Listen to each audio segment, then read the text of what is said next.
Olá pessoal, espero que todos vocês estejam bem. Aqui é o professor Emael e essa é a nossa terceira videoaula de Biologia do terceiro bimestre. Bom galera, como a gente havia combinado, esse bimestre a gente está estudando saúde humana. E a cada aula e a cada semana a gente vai estudar um sistema diferente de órgãos do corpo humano para entender como ele funciona. Hoje a gente continua falando sobre os sistemas vegetativos que servem para a manutenção e funcionamento básico do nosso corpo, e o tema da aula de hoje é sistema digestório. E eu sei que quando eu falo em sistema digestório, de imediato todo mundo associa ele com comida. E não está errado, porque é exatamente o material com o qual ele trabalha no meio do nosso corpo. O sistema digestório humano, galera, ele tem a função básica de conseguir converter as moléculas do alimento que a gente consome em nutrientes que o nosso corpo pode absorver ou para produzir energia ou para reconstruir partes do nosso organismo. No caso, em biologia, a gente costuma dizer que a função dele é transformar macromoléculas, ou seja, moléculas muito grandes dos alimentos, em micromoléculas, ou seja, em partículas menores que o nosso corpo ele pode trabalhar para fazer essas funções. Só que o nosso sistema digestório, galera, ele é baseado em dois tipos de digestão. Uma digestão que a gente fala que é mecânica, que é basicamente a ação mecânica que o nosso corpo faz para quebrar os alimentos em partículas menores. E isso pode ser feito através da mastigação, que acontece pela ação dos dentes na boca, pela deglutição, que é a mistura do bolo alimentar que a nossa língua realiza, e pelos movimentos peristálticos ou peristaltismo, que são movimentos musculares que alguns tubos do nosso sistema digestório conseguem fazer para apertar o alimento e fazer ele se movimentar, mas que também ajudam a quebrá-lo ou a misturá-lo. E a gente tem a digestão mais especializada, que é a digestão química, que ela funciona através da ação enzimática. O que é a ação enzimática, professor? São algumas substâncias especiais que o nosso corpo libera que tem a capacidade de fazer reação química com o alimento e quebrar essas moléculas muito grandes em moléculas menores que o nosso corpo pode absorver. Hoje, galera, a gente vai falar exatamente sobre o sistema digestório, como ele funciona, como cada órgão dele vai trabalhar, e a gente vai entender onde cada parte do alimento vai ser quebrado. E a gente começa falando sobre isso, trabalhando principalmente a questão de quais são as substâncias que o nosso corpo pode triturar e que ele pode, de repente, metabolizar para o nosso corpo utilizar. E a gente costuma dividir, galera, os alimentos que o ser humano pode consumir em 4 grandes grupos. Ou a gente pode se alimentar de proteínas, ou a gente se alimenta de lipídios, carboidratos ou ácidos nucleicos. Essas são os 4 componentes básicos alimentares que o nosso corpo ele pode quebrar e pode utilizar para reconstruir o próprio corpo, ou então ele pode utilizar para fazer a produção de energia. No caso das proteínas, galera, elas são moléculas muito grandes, e a gente pode, através do sistema digestório, quebrar ela em partículas menores chamadas de aminoácidos. E esses aminoácidos, sim, o nosso corpo consegue absorver e consegue trabalhar com eles para reconstruir ou então para gerar energia. Esse tipo de alimento, galera, a gente vai encontrar principalmente nos alimentos que tem na composição leite, ovo ou carne, que são os principais grupos alimentares proteicos que o ser humano pode utilizar na sua dieta. Outro tipo de grupo alimentar que a gente pode utilizar são os lipídios, também chamados genericamente de gorduras. Os lipídios também são moléculas muito grandes, mas eles podem ser quebrados em ácidos graxos e glicerol, que são nutrientes que o nosso corpo consegue absorver e consegue trabalhar. Esse tipo de alimento a gente encontra principalmente em alimentos que tenham óleo ou gordura no meio da sua composição. E a gente tem também os carboidratos, e esse daqui, galera, é a principal base alimentar do ser humano. Carboidratos, eles são a principal fonte de energia no meio da nossa alimentação. É por isso que é muito difícil em uma dieta uma pessoa cortar completamente carboidrato, porque basicamente isso daqui é o que vai fornecer a energia básica e principal do funcionamento do seu organismo. Carboidratos, eles podem ser quebrados em moléculas menores, e esse sim é o que o nosso corpo trabalha, que são os monossacarídeos. Esse tipo de nutriente, galera, a gente vai encontrar principalmente nos alimentos que são feitos à base de massas ou que tem na sua composição algum tipo de farinha ou de amido. E geralmente isso daqui, galera, como eu falei, é o que compõe a base da nossa pirâmide alimentar. É aquilo que sustenta basicamente todo o seu corpo para conseguir sobreviver. E por último, a gente tem os ácidos nucleicos, que basicamente é o que a gente dá um nome químico para DNA e RNA. Esse tipo de substância, galera, a gente também consegue utilizar para a produção de energia, o nosso corpo consegue trabalhar, e ele pode ser quebrado em partículas menores chamadas de nucleotídeos. Só que diferente dos outros alimentos, os ácidos nucleicos, você vai encontrar eles principalmente em alimentos in natura. Professor, o que significa um alimento in natura? Alimentos naturais. alimentos que eles não passaram por nenhum processo de industrialização e de transformação, e que geralmente quando você consome eles são basicamente seres vivos da forma como você coletaria eles na natureza. E esse tipo de material aqui, galera, é extremamente importante também na nossa dieta, porque é a partir dele que a gente consegue reconstruir o nosso próprio material genético nas nossas células. Bom, agora que a gente já entendeu quem são os grupos alimentares, vamos entender um pouquinho da anatomia do sistema digestório. O sistema digestório, galera, ele basicamente é um tubo prolongado de entrada e de saída. E ao longo desse tubo, a gente vai encontrar cada parte dele com alguma função ou atrelado a algum tipo de ação para quebrar alimento e conseguir converter ele em micromolécula. No caso, galera, aqui a gente tem listado os principais órgãos do sistema digestório, e existem também alguns órgãos anexos que a gente vai mencionar. O tubo digestório, ele começa obviamente por onde a comida entra, que é a boca ou a cavidade bucal. A partir daqui, o alimento ele passa para a parte de trás da cavidade bucal e ele vai cair na faringe. Dentro da faringe, galera, o bolo alimentar ele vai ser levado até aqui a região da garganta e a gente vai ter a ação da epiglote, que a gente já falou na aula de sistema respiratório. Esse órgão ele vai modular a entrada para cada uma das coisas que está descendo para as vias inferiores do nosso organismo. E no caso, quando a gente está se alimentando, ela tampa a entrada do tubo respiratório que vai para o pulmão e o bolo alimentar vai cair dentro do esôfago. O esôfago ele é um tubo muscular que ele atravessa daqui da garganta até abaixo da base do peito. E esse tubo, galera, ele vai dar diretamente em uma bolsa conhecida como estômago. É aqui que o bolo alimentar ele vai ficar acumulado, ele pode permanecer de 1 a 5 horas, que nem a gente vai falar daqui a pouco, e esse bolo alimentar ele começa a ser digerido também aqui dentro. Depois que esse bolo alimentar ficou aqui no estômago, ele vai ser jogado dentro de um conjunto de tubos que genericamente as pessoas costumam chamar de tripas, só que na realidade são os intestinos. E a primeira porção do intestino é o que a gente conhece como o intestino delgado. Dentro do intestino delgado, galera, a gente vai ter a liberação de 2 secreções vindas de órgãos anexos, o fígado e o pâncreas, mas a gente vai falar disso com mais cuidado daqui a pouco.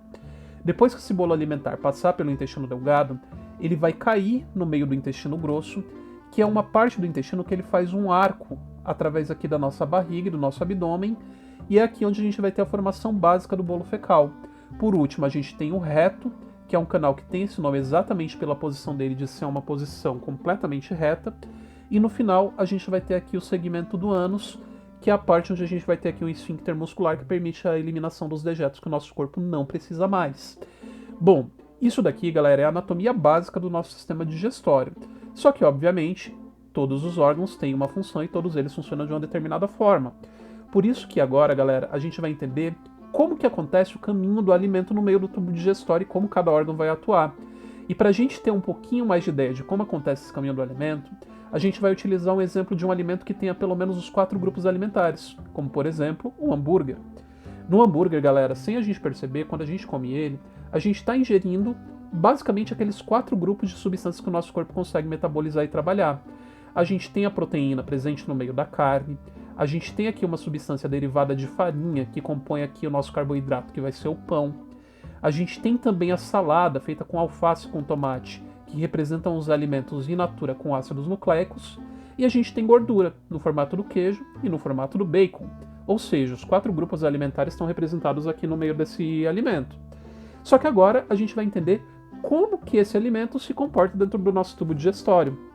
Obviamente, galera, como a gente acabou de ver, quando alguém vai se alimentar, o alimento de imediato vai entrar pela boca ou pela cavidade bucal. Ou seja, quando você morde aqui o alimento e você começa a consumir ele, de imediato você já está começando o processo de digestão. E aqui na boca a gente tem a ação da digestão mecânica. Com os dentes você começa a fazer um processo de mastigação e de trituração do alimento. Com sua língua você consegue misturar esse bolo alimentar fazendo o que a gente chama de deglutição. Só que além disso, a gente vai ter a ação de 2 glândulas anexas, chamadas de glândulas salivares. As glândulas salivares liberam no meio da nossa boca, obviamente, a saliva. E na saliva a gente tem uma substância chamada de pitialina. A pitialina ela é a primeira enzima que vai atuar no bolo alimentar. E a função básica dela é quebrar carboidratos em monossacarídeos. Lembra do alimento que a gente está falando, do hambúrguer? Aqui, quem que era o carboidrato que a gente estava comendo? O pão, que era feito de farinha. Ou seja, logo na boca, galera, todos os alimentos que são carboidratos, eles já começam a ser digeridos por ação enzimática. É por isso que quando você come um biscoito, quando você come pão, quando você come alguma coisa que é feita de farinha, logo que você coloca na boca, começa a mastigar e salivar, aquela substância ela começa a virar uma pasta, exatamente por causa da ação da pitialina. Ou seja, o primeiro ingrediente aqui já sofreu a ação enzimática no meio da boca, que foi o pão. Logo depois que você mastigou e triturou bem, sua língua vai empurrar o bolo alimentar para trás e ele vai cair na faringe. Daqui da faringe, como a gente viu, ele vai ser empurrado para a direção do tubo digestório. Por isso a epiglote vai tampar a entrada do tubo respiratório, que a gente não vai falar na aula de hoje, e ele vai cair no meio do esôfago. Detalhe, galera, depois que a gente teve o encaminhamento do bolo alimentar pela epiglote, o esôfago ele é um tubo muscular. A função dele é basicamente direcionar e empurrar o alimento para o estômago. Por essa razão, quando o alimento ele cai dentro do esôfago, o esôfago ele começa a contrair parte por parte dele de forma a empurrar esse bolo alimentar para baixo. Você já deve ter ouvido que é importante que você mastigue bem os seus alimentos, senão você tem aquela sensação de que engoliu quadrado, não é? E isso acontece exatamente por causa do esôfago. Se alguma partícula alimentar não foi bem triturada na boca, pode calhar do esôfago contrair ao redor dessa partícula sólida, e aí meio que arranha a parede interna e dá essa sensação de que desceu rasgando, que desceu quadrado. Depois que o bolo alimentar ele desceu, galera, aqui para o esôfago, a gente fala que vai ter a ação do peristaltismo, porque é exatamente essa movimentação de contração que o esôfago está fazendo para empurrar o bolo alimentar. Aqui não tem nenhuma liberação enzimática. Porém, todo bolo alimentar que a gente caminhou vai cair no meio do estômago. O estômago é uma bolsa que tem a capacidade de dilatar, ou seja, ela é uma bolsa que pode se distender. E uma vez que o bolo alimentar caiu aqui dentro, galera, ele pode permanecer de 1 a 5 horas parado para que aconteça um outro processo de digestão química que a gente já vai falar. Tudo vai depender da quantidade de proteína que tiver no meio da sua comida. Por quê?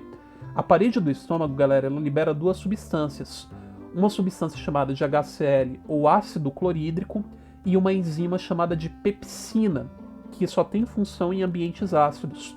A pepsina tem a função de quebrar proteína em aminoácido. E aí a gente volta a lembrar aqui do nosso hambúrguer. A gente já triturou o pão e já conseguiu dissolver ele. Quem que era a proteína da nossa comida? A carne. No caso, o hambúrguer, galera, é quem vai ser digerido aqui no meio do nosso estômago. E aí, obviamente, dependendo da quantidade de carne, mais ou menos tempo você vai ter desse alimento passando aqui nessa bolsa. Depois que a gente tem aqui a digestão durante esse período, galera, o estômago começa a liberar pequenas porções do suco gástrico e do bolo alimentar aqui para dentro da próxima região, que é o intestino. E aí a gente vai ter o primeiro segmento, que é o intestino delgado. No intestino delgado, galera, logo na primeira porção, a gente vai receber a secreção de 4 substâncias que vêm do fígado e que vêm do pâncreas. O fígado ele vai liberar uma substância diretamente no bolo alimentar, passando aqui no intestino delgado, chamada de bile. A bile ela funciona mais ou menos como se fosse um detergente. A função dela é trabalhar na emulsificação e na dissolução de lipídios e gorduras. Quem que era a gordura aqui do nosso alimento? O bacon e o queijo. Ou seja, a função da bile é basicamente dissolver essas gorduras para que o nosso corpo consiga trabalhar em cima delas. Curiosidade, galera, a bile é uma substância que ela tem uma coloração um pouquinho amarelada puxando para o esverdeado, e ela geralmente fica acumulado dentro de uma bolsa dentro do fígado chamada de vesícula biliar. Essa vesícula ela pode guardar essa substância e liberar quando o nosso corpo precisa, só que tem um risco. Se a gente acumula muita bile no meio da vesícula biliar, esse líquido pode começar a cristalizar e formar alguns cristalzinhos que são chamados cálculos biliares. E isso pode dar um problema gigantesco, como por exemplo pessoas que acabam tendo problemas na vesícula, que é quando de repente tem a formação de tantas pedrinhas lá dentro que quando essa bolsa contrai para jogar aqui dentro do intestino delgado a bile, ela pode contrair ao redor dessas pedrinhas e dar uma dor gigantesca. Bom, além disso a gente vai ter a ação do pâncreas, que também vai liberar secreções no bolo alimentar que está passando aqui no começo do intestino delgado.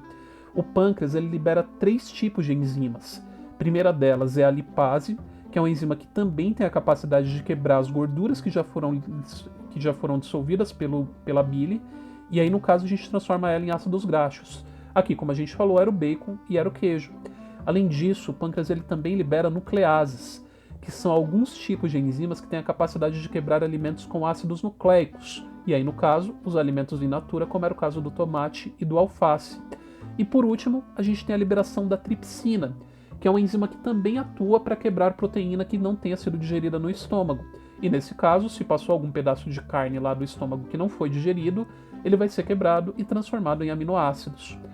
Uma vez, galera, que tenha acontecido isso, a gente vai ter o bolo alimentar se movimentando também por ação de movimento peristáltico. O tubo daqui do intestino ele vai contraindo de pouquinho em pouquinho e empurrando o alimento para a parte seguinte. Conforme esse bolo alimentar vai passando pelo intestino, a parede do intestino vai absorvendo esses nutrientes e jogando para a corrente sanguínea. E uma vez que caia na circulação, esses nutrientes podem ser liberados e espalhados para todo o restante do seu corpo. Só que nem todo o material alimentar que você ingeriu vai ser absorvido, ou seja, alguns requisitos que não foram digeridos vão acabar passando e vão seguir por seu caminho pelo intestino. Esse pedaço, galera, do intestino que faz o arco, a gente falou que se chama de intestino grosso. E quando o bolo alimentar ele cai aqui, a gente vai ter a absorção de água e de sais minerais. E o bolo alimentar ele vai começando a ficar cada vez mais ressecado. Ao mesmo tempo que a bile que foi liberada pelo fígado começa a mudar de cor. Ela deixa de ser amarelada e começa a adquirir uma coloração castanha. E depois que esse bolo alimentar passou aqui todo pelo intestino, a gente vai ter a formação do bolo fecal, que vai se acumular no reto, e conforme ele for pressionando e for chegando em maiores quantidades, você vai sentir aquele desconforto na sua barriga e vai dar aquela vontade de ir no banheiro. Indo no banheiro, de forma voluntária, você vai abrir o esfíncter anal e esse conteúdo e esse dejeto vai ser eliminado, que foi aquilo que seu corpo não digeriu. E a gente também tem uma outra curiosidade interessante para a gente falar na nossa aula de hoje. Aqui no intestino grosso, galera, a gente tem um pequeno pedacinho, um pequeno tubinho logo na ponta dele que não vai para canto nenhum. Provavelmente vocês já devem ter ouvido falar desse órgão, e a curiosidade da nossa aula de hoje é sobre ele. Esse pedacinho daqui do intestino grosso ele é chamado de apêndice, e ele é um órgão que a gente fala que ele é um órgão vestigial. No ser humano, ele não tem nenhuma função ligada com a digestão. Só que em alguns outros animais, principalmente no caso dos ruminantes e do herbívoro, os apêndices, galera, eles podem se desenvolver em uma bolsa maior que serve para a digestão de fibras que o nosso corpo não consegue digerir, mas que esses animais conseguem. Pra gente como ser humano, o apêndice tem a única função de te matar. Brincadeira, galera. Além de te matar, ele também tem a função de participar da ajuda do desenvolvimento do seu sistema imunitário. Acredita-se que algumas células de defesa do seu corpo podem vir aqui no apêndice para desenvolverem melhor seus mecanismos de combate, para conseguir combater parasitas e combater bactérias e micro-organismos. Só que tem um problema. Algumas pessoas, galera, têm um apêndice que ele pode passar a vida inteira dele numa boa, sem dar nenhum problema, e a pessoa segue com sua vida normal. Já algumas outras pessoas podem ter um problema chamado de apendicite. Esse tubinho daqui do apêndice ele pode começar a inflamar. Quando ele inflama, você tem um crescimento bacteriano, ele vai ficar inchado e, eventualmente, se ele infla demais e se ele fica muito inflamado, ele pode se rasgar e se abrir. Se isso acontecer, galera, parabéns, você pode morrer, porque vai vazar bosta para toda a sua cavidade abdominal. E aqui a gente pode ter vazamento de bactérias que vão dar uma infecção generalizada. Se isso acontecer, galera, é necessário você fazer uma cirurgia de apendicectomia, que consiste basicamente em você cortar o apêndice, costurar, remove ele do seu corpo e você meio que reconstrói aqui essa partezinha para que você tenha a veiculação do seu bolo alimentar e do seu bolo fecal sem nenhum tipo de problema e sem nenhum tipo de situação. E aí vai uma dica para vocês, galera. Se algum dia na vida vocês sentirem uma dor meio esquisita no lado direito da base daqui da sua barriga, corre para um médico, porque por alguma razão talvez você possa ter um apêndice começando a inflamar. E já adianto para vocês que se isso daqui rasgar, o rasgo do apêndice, galera, ele pode começar a avançar aqui no tubo do intestino grosso e pode avançar também para o começo daqui do tubo do intestino delgado. E esse tipo de reconstrução, galera, ela é muito mais complicada, porque se vazar bolo fecal para cá, para sua cavidade abdominal, a cirurgia de reconstrução tem que abrir basicamente daqui de um lado a outro daqui do seu abdômen e de baixo a alto para fazer a limpeza dos órgãos internos. E às vezes, mesmo a pessoa fazendo essa cirurgia, é necessário que ela precise tomar antibiótico por muito tempo na sua vida com risco de uma infecção generalizada. Falo pra vocês que não é muito legal ter apendicite porque eu fui um dos agraciados pela natureza que já teve esse azar. Nesse caso eu tive que fazer a cirurgia, graças a Deus o meu apêndice ele não abriu e não estourou. Então no caso eu só fiquei com uma cicatriz de 5 centímetros aqui no abdômen porque tiveram que remover o meu apêndice e hoje eu sou uma pessoa desapendizada. Bom, galera, agradeço a atenção de vocês, espero que vocês tenham gostado da aula. Até a próxima semana.